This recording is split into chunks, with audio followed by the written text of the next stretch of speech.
Jadi mudah-mudahan Allah jaga hati kita, baik ketika kita diuji, bahkan ketika kita diberi nikmat. Supaya dalam dua keadaan ini kita tetap menjadi mukmin yang ajaban, yang ideal, yang baik, yang insya Allah Allah suka sama kita. Kalau diuji sabara fakana khairallah. Kalau diberi nikmat syakara fakana khairallah. Kalau dia diuji dia bersabar dan itu kebaikan untuk dia.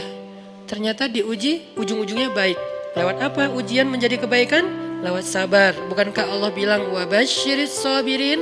Sampaikan berita gembira kepada orang yang sabar. Ada banyak kebaikan yang Allah sediakan untuk orang yang sabar. Kalau dia sabar. Dan kalau diberi nikmat syakara. Kalau diberi nikmat dia bersyukur. Fakana khairallah. Kenapa nikmat kok menjadi kebaikan? Maksudnya dengan dia bersyukur Allah tambahkan kebaikan itu. La in syakartum la azidannakum. Jadi orang beriman itu kayaknya hidupnya tuh harusnya sih nggak ada bete-nya.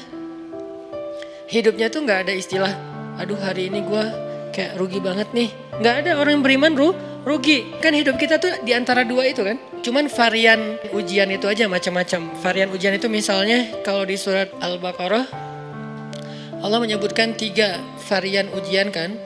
Ba'sa, dharra, zulzilu. Ujian fisik, ujian harta. Harta ini termasuk karir, kerjaan, usaha, bisnis. Dan ujian zulzilu, ujian perasaan termasuk diputusin. Atau orang yang dekat sama kita jadian sama yang lain. Atau mungkin di unfollow oleh ya gitu deh. Saya kalau udah ngebahas bab ini agak gimana gitu. Jadi 3 varian ini masuk kategori apa? Masuk kategori ujian. Tetap aja 2. Kalau nggak ujian nikmat. Antara 2 itu nih. In asabathu sarra syakara wa in asabathu dharra sabara. Udah gitu aja. Dan nanti bahkan sampai ayatnya gini. Alladzina yunfiquna fis sarra'i wad dharra. Orang yang tetap beramal soleh lewat hartanya dalam keadaan dia berkelebihan atau dalam keadaan dia kekurangan. Itu mukmin, keren banget gitu. Dia tuh nggak pernah kehilangan kesempatan berbuat baik.